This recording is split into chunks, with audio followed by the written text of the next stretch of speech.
জুলাই গণহত্যার নির্দেশদাতা হিসেবে শেখ হাসিনার বিচার শুরু, ট্রাইব্যুনালের কার্যক্রম সরাসরি সম্প্রচারের দৃষ্টান্ত। জামায়াতে নিবন্ধন অবৈধের রায় আপিলে বাতিল, বাকি সিদ্ধান্ত নির্বাচন কমিশনের, শুকরিয়া আদায় দলের নেতা ও আইনজীবীদের।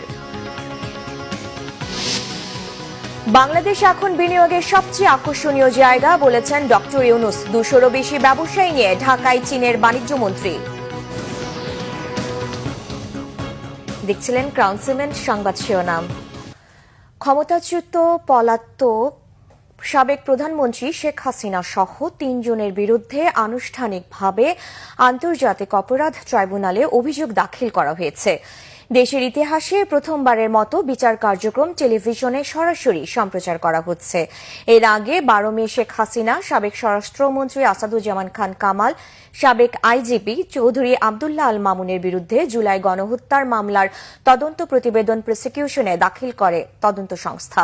চিফ প্রসিকিউটর তাজুল ইসলাম জানান, গণহত্যার মাস্টার মাইন্ড হিসেবে প্রাথমিকভাবে শেখ হাসিনার বিরুদ্ধে 5টি অভিযোগ আনা হয়েছে। এর মধ্যে মানবতা বিরোধী অপরাধে উস্কানি ও গণহত্যার সরাসরি নির্দেশনার অভিযোগ রয়েছে। জুলাই গণ অভ্যুত্থানের সময় 1,500-এর বেশি মানুষকে হত্যা করা হয়েছে। এর মধ্যে 118 জন শিশু ও 13 জন নারী। এছাড়াও লাশ পুড়িয়ে ফেলা, আহতদের হাসপাতালে নিতে বাধা দেওয়া ও পোস্টমর্টেম করতে বাধা দেওয়ার মতো গুরুতর অভিযোগ রয়েছে। এই বিচার অতীতের প্রতিশোধ নয়, ভবিষ্যতের জন্য প্রতিজ্ঞা বলে জানান চিফ প্রসিকিউটর। এই আদালত এমন একটি সময়ের সাক্ষ্য বহন করছে যা ইতিহাসের এক অনন্য দলিল হয়ে থাকবে। আমরা চাই এই বিচার হোক নিরপেক্ষ, প্রমাণ নির্ভর এবং ন্যায়।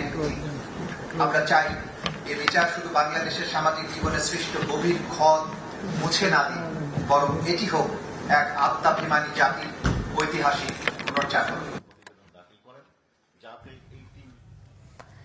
রাজনৈতিক দল হিসেবে বাংলাদেশ জামায়াতে ইসলামী নিবন্ধন অবৈধ ঘোষণা করে হাইকোর্টের রায় বাতিল করেছেন আপিল বিভাগ। প্রধান বিচারপতি সৈয়দ রেফাত আহমেদের নেতৃত্বাধীন 4 সদস্যের আপিল বিভাগে সকালে এ রায় হয়।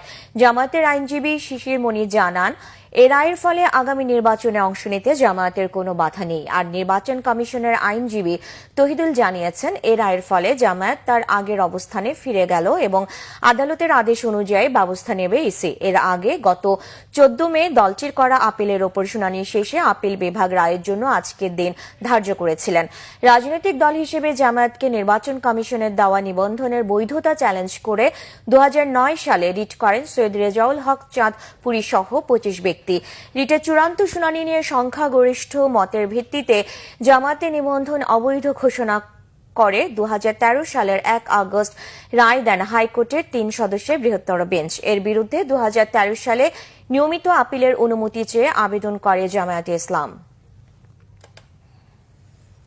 বিদেশি বিনিয়োগ আকৃষ্ট করতে অন্তর্বর্তী সরকার নানা সংস্কার কার্যক্রম হাতে নিয়েছেন বলে জানিয়েছেন প্রধান উপদেষ্টা ডক্টর মোহাম্মদ ইউনূস। রাজধানীর আগারগাঁওয়ে বাংলাদেশ বিনিয়োগ উন্নয়ন কর্তৃপক্ষ বিডা আয়োজিত চীন বাংলাদেশ বিনিয়োগ ও বাণিজ্য সম্মেলনে তিনি আরও বলেন, বিনিয়োগের জন্য বাংলাদেশ এখন সবথেকে গুরুত্বপূর্ণ স্থান।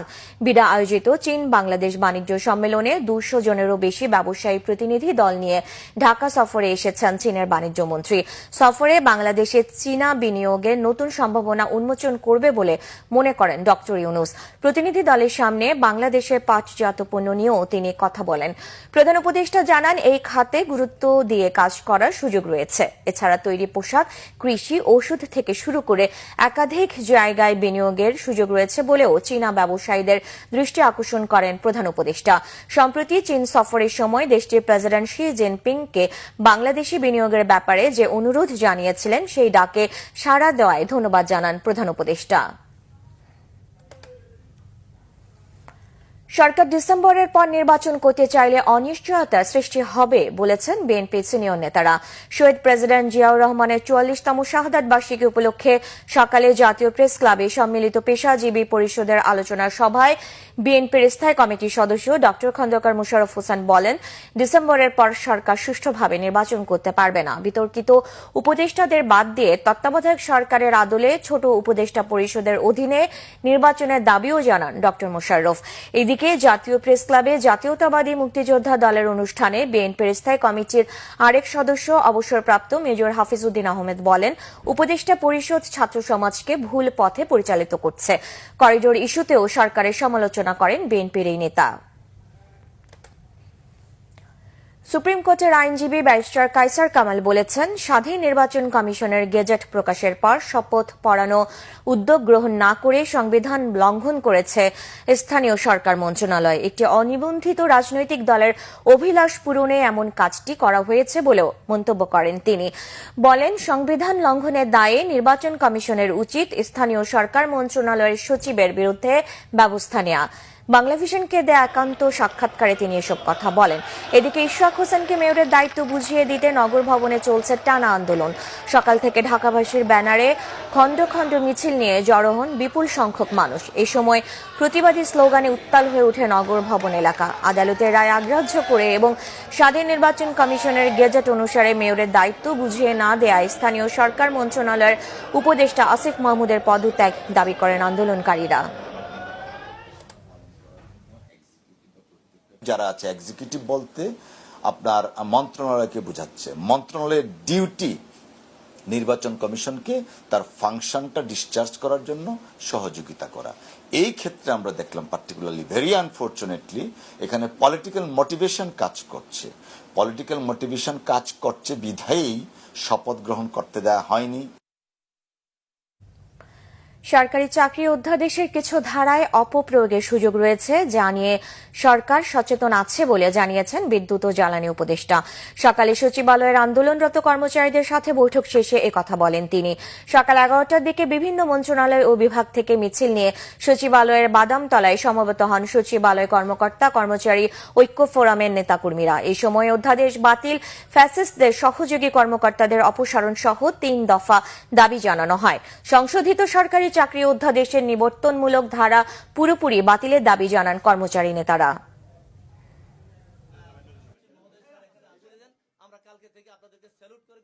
এটা সচিবালয় কালচার বিরোধী ব্যাপার, এইভাবে চিৎকার করা। আমি আশা করব যে আপনারা আইন কানুন মেনে আমার সচিবালয়ের যে কালচার, দীর্ঘদিনের যে কালচার, মানে সেই কালচার অনুসারে ইয়ে করবেন। সচিবালয়ের কর্ম পরিবেশ আপনারা যথাযথ রাখবেন। আমি তো উপদেষ্টা পরিষদে আপনার এটা আলাপ করবো, আপনাদের বক্তব্য যেটা বাতিল করার দাবি সেটা আমরা জানাবো। ভেবে দেখবেন যে এই অধ্যাদেশটা রেখে কোনো সেফগার্ডস ইন্ট্রোডিউস করলে কি সেফগার্ডস ইন্ট্রোডিউস করলে আপনাদের কাছে এটা গ্রহণযোগ্য হবে। আমাদেরকে খুব অল্প সময় অনেক কাজ করতে হচ্ছে, তো এইটা যাতে ব্যাহত না হয় এটা মেহরবানি করে লক্ষ্য রাখবেন। আসাম, অরুণাচল, মিজোরাম, কর্ণাটক সহ ভারতের উত্তর পূর্বাঞ্চলের কয়েকটি শহরে দুদিনের ভারী বর্ষণে বন্যা, বজ্রপাত ও ভূমিধসে অন্তত 30 জনের মৃত্যু হয়েছে। আসামে গত 24 ঘণ্টার টানা বৃষ্টিতে ভূমিধসে 5 জনের প্রাণহানি হয়েছে। রাজ্যটির দুর্যোগ ব্যবস্থাপনা কর্তৃপক্ষ জানিয়েছে, এই 5 জনই কামরূপ মেট্রোপলিটন জেলাতে ভূমিধসের শিকার। পূর্ব আসামের 12টি জেলায় 60,000 মানুষ ক্ষতিগ্রস্ত হয়েছে। অরুণাচল প্রদেশে আকস্মিক বন্যা ও ভূমিধসে 9 জন নিহত হয়েছে। অরুণাচলের পূর্বে কামেং জেলায় ভূমিধসে রাস্তা থেকে গাড়ি গড়িয়ে পড়ে 2টি পরিবারের 7 জন নিহত হয়েছে। এই অবস্থায় ভারতের আবহাওয়া অফিস আসামের বন্যা প্লাবিত এলাকাগুলোতে লাল ও কমলা সতর্কতা এবং উত্তর পূর্বের শহরগুলোতে কমলা ও হলুদ সতর্কতা জারি করেছে। গুয়াহাটিতে গেল একদিনে 111 মিলিমিটার পরিমাণ বৃষ্টি হয়েছে। বিগত 67 বছরের মধ্যে এই প্রথম সবচেয়ে বেশি বৃষ্টি দেখেছে গুয়াহাটিবাসী। স্থানীয় কর্তৃপক্ষ জানিয়েছে, গুয়াহাটির বন্ডা এলাকার ভূমিধসে 3 মহিলার প্রাণহানি হয়েছে। এছাড়া কর্ণাটকে বিদ্যুৎস্পৃষ্ট হয়ে 1 সপ্তাহে প্রাণ গেছে 67 জনের। রাজ্যটির 31 জেলা বন্যা কবলিত। এই ছিল এখনকার মতো। পরের সংবাদ সন্ধ্যা 6টায়, এর আগে 5টায় নিউজ টপ 10। ধন্যবাদ।